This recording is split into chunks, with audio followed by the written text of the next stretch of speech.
Vers Jésus, chapitre 9, l'œuvre de la vie. Dieu est la source de la vie, comme il est la lumière et la joie de l'univers. De même que les rayons de lumière émanent du soleil et que le ruisseau jaillit de la source d'eau vive, ainsi des bienfaits découlent de lui et se répandent sur toutes ses créatures. Et partout où la vie de Dieu anime le cœur des hommes, elle se traduit constamment du bien-être d'autrui. C'est là leur joie. Ce que des cœurs égoïstes considèrent comme une besogne humiliante, le relèvement des misérables, de ceux qui leur sont inférieurs, par le caractère ou par le rang, voilà l'occupation des anges innocents. L'esprit de renoncement et d'amour qui caractérisait Jésus-Christ remplit le ciel. Il est l'essence même de la félicité qui y règne. C'est aussi l'esprit que posséderont tous les disciples de Jésus. C'est là leur œuvre. Quand l'amour du Sauveur est implanté dans un cœur, de même qu'un parfum suave, il ne peut rester caché. Sa sainte influence s'exerce sur tous ceux avec lesquels il entre en contact. L'esprit du Christ dans un cœur est comme une source jaillissante dans un désert. Il rafraîchit tous ceux qui s'en approchent et crée chez ceux qui sont près de périr un désir ardent de se désaltérer à la source des eaux vives. L'amour pour Jésus se manifestera par le désir de travailler comme lui au soulagement et au relèvement de l'humanité. Il nous poussera à l'amour, à la tendresse et à la sympathie envers toutes les créatures de notre Père céleste. La vie terrestre du Sauveur n'a pas été une vie d'aise et d'égoïsme. Il a travaillé avec une persévérance et une ardeur infatigables au salut de l'humanité déchue.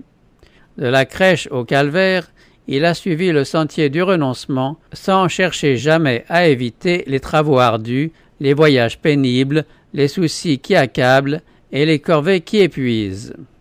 Il disait « Le Fils de l'homme est venu, non pour être servi, mais pour servir et donner sa vie en rançon pour beaucoup. » C'était là le grand but de sa vie. Tout le reste était pour lui secondaire. Sa nourriture était de faire la volonté de Dieu et d'accomplir son œuvre. Le moi et ses intérêts particuliers ne trouvaient aucune place dans ses labeurs. Ceux qui participent à la grâce et aux dons célestes seront prêts eux aussi à tous les sacrifices en faveur des âmes pour lesquelles le Christ est mort. Ils feront tout ce qui est en leur pouvoir pour laisser le monde meilleur qu'ils l'ont trouvé. Cet esprit est la conséquence inévitable d'une conversion réelle. Dès qu'on a appris à connaître Jésus, on éprouve le besoin impérieux de parler à d'autres de l'ami précieux qu'on a trouvé. La vérité qui sauve et sanctifie ne peut rester enfermée dans le cœur. Si nous sommes revêtus de la justice de Jésus-Christ et remplis de la joie de son esprit, il nous est impossible de garder le silence. Si nous avons goûté que le Seigneur est bon, nous aurons quelque chose à raconter. Comme Philippe, dès que nous aurons trouvé le Christ, nous en inviterons d'autres à venir à lui. Nous nous efforcerons de leur présenter les attraits du Sauveur et les réalités invisibles du monde à venir. Le désir de suivre le sentier que Jésus a foulé sera intense et ardent le besoin d'amener ceux qui nous entourent à contempler l'agneau de Dieu qui ôte le péché du monde. Tout effort en faveur de nos semblables retombera sur nous en rosée de bénédiction. C'est la raison pour laquelle Dieu nous a confié un rôle dans le plan du salut. Il a accordé à l'homme le privilège de participer de la nature divine et de communiquer à son tour cette prérogative à ses semblables. C'est là le plus grand honneur, la joie la plus parfaite qu'il soit possible à Dieu de nous accorder. Ceux qui contribuent à cette mission d'amour se rapprochent le plus de leur Créateur. Dieu aurait pu confier à ses anges le message de l'Évangile et toute l'œuvre du ministère d'amour. Il aurait pu se servir d'autres moyens pour accomplir son dessein. Mais dans son amour infini, il a bien voulu faire de nous ses collaborateurs et ceux de Jésus-Christ et des anges, afin que nous puissions avoir part aux bénédictions, à la joie et au progrès spirituel qui découlent de ce ministère désintéressé. C'est en communion à ses souffrances qu'il nous est donné de comprendre Jésus. tout acte de renoncement en vue de faire du bien à autrui fortifie en nous l'esprit de bienfaisance et nous rapproche davantage du Rédempteur du monde qui, pour nous, s'est fait pauvre de riche qu'il était, afin que par sa pauvreté nous fussions enrichis. Et ce n'est que dans la mesure où nous répondons au but de Dieu, en nous créant, que la vie devient pour nous un bienfait.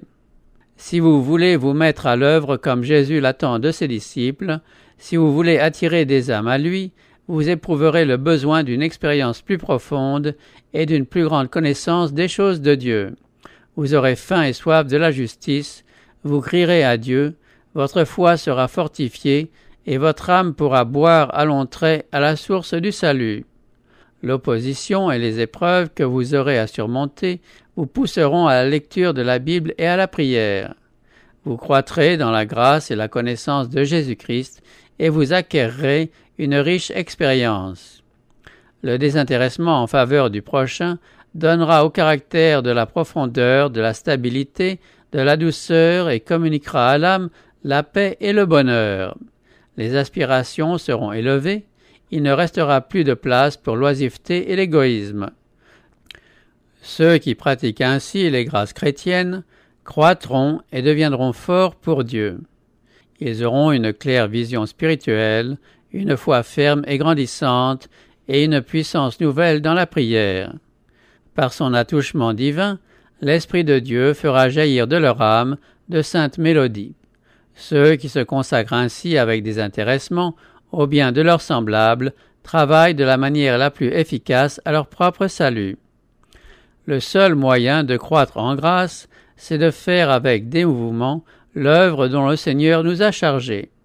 Travailler, dans la mesure de nos forces, au bien de ceux qui ont besoin de nous.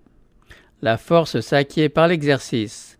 L'activité est la condition même de la vie. Ceux qui prétendent maintenir leur vie chrétienne en se bornant à accepter passivement les grâces d'en haut, sans rien faire pour le Christ, essaient simplement de manger sans travailler.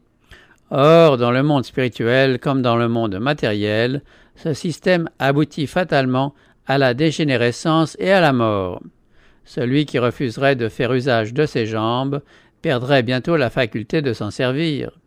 De même, le chrétien qui se refuse à employer les facultés que Dieu lui a données, non seulement ne grandit pas en Christ, mais perd les forces qu'il possédait. L'Église est l'intermédiaire choisi de Dieu pour le salut des hommes. Sa mission est de porter l'Évangile au monde. L'obligation d'y participer repose sur tous les chrétiens. Chacun, dans la mesure de ses talents et des occasions qui se présentent à lui, doit remplir la tâche qui lui a été assignée par le Sauveur. L'amour du Christ qui nous a été révélé nous rend débiteurs de tous ceux qui ne le connaissent pas. Dieu nous a communiqué sa lumière, mais ce n'est pas pour nous seulement, c'est pour que nous en fassions part à d'autres. Si les disciples de Jésus-Christ étaient à la hauteur de leur tâche, il y aurait dans les pays païens des milliers de prédicateurs de l'Évangile, là il n'y en a qu'un aujourd'hui. Et tous ceux qui ne pourraient pas se consacrer personnellement à cette œuvre la soutiendraient de leurs dons, de leur sympathie et de leurs prières. On travaillerait aussi au salut des âmes avec beaucoup plus d'ardeur en pays chrétien. Il n'est pas nécessaire, si nous voulons travailler pour Jésus-Christ, de nous rendre dans les pays de mission, ni même peut-être de quitter le cercle étroit du foyer, si notre devoir nous y retient. Ce travail, nous pouvons l'accomplir dans notre famille, dans notre Église, parmi ceux avec lesquels nous entrons en contact ou en relation commerciale. La plus grande partie de sa vie terrestre, notre Sauveur la passa en patient labeur à Nazareth, dans un atelier de charpentier. Tandis qu'il vivait avec des paysans et des artisans dont il ne recevait ni attention ni honneur, le prince de la vie était entouré d'anges. Il s'acquittait tout aussi fidèlement de sa mission en exerçant son humble métier qu'en guérissant les malades ou qu'en marchant sur les flots agités de la mer de Galilée. De même, dans les devoirs les plus humbles et la condition la plus modeste, nous pouvons suivre Jésus et travailler avec lui.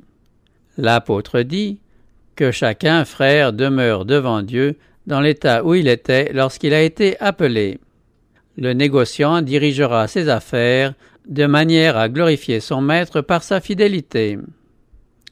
S'il est véritablement chrétien, les hommes reconnaîtront que l'esprit de son maître inspire toutes ses transactions. L'artisan peut être un diligent et fidèle représentant de celui qui s'acquitta des devoirs les plus humbles dans les montagnes de la Galilée.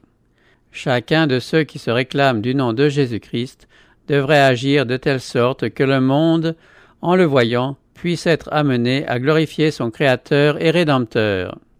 Plusieurs s'excusent de ne pas faire valoir leurs dons au service du Christ en alléguant que d'autres possèdent des avantages supérieurs et des dons plus brillants. L'opinion semble généralement prévaloir que seuls ceux qui possèdent des talents spéciaux doivent consacrer leurs facultés au service de Dieu. Un grand nombre paraissent convaincus que quelques favorisés seulement ont reçu des talents à l'exclusion de tous les autres et que ceux-ci, naturellement, ne sont appelés à participer ni aux travaux ni aux récompenses. Mais ce n'est pas là ce que nous apprend la parabole des talents. Quand le maître de la maison appela ses serviteurs, il assigna à chacun sa tâche. Avec un esprit aimant, nous pouvons vaquer aux devoirs les plus humbles, comme pour le Seigneur. Si l'amour de Dieu est dans le cœur, il se manifestera dans la vie. Le doux parfum du Christ nous enveloppera et notre influence produira des effets heureux sur notre entourage. N'attendez pas de grandes occasions ni des dons remarquables avant de commencer à travailler pour Dieu. Ne vous préoccupez pas non plus de ce que le monde pensera de vous.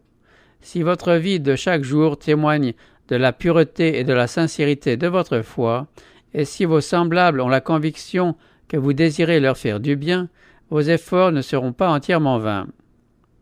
Le plus humble et le plus pauvre des disciples de Jésus peut être en bénédiction à d'autres. Il peut ignorer le bien qu'il fait, mais par son influence inconsciente, il provoquera des vagues de bénédiction qui augmenteront en étendue et en profondeur, et dont il ne connaîtra les résultats qu'au jour de la récompense finale. Il peut ne pas avoir l'impression de faire de grandes choses, et il n'a pas à se préoccuper du succès.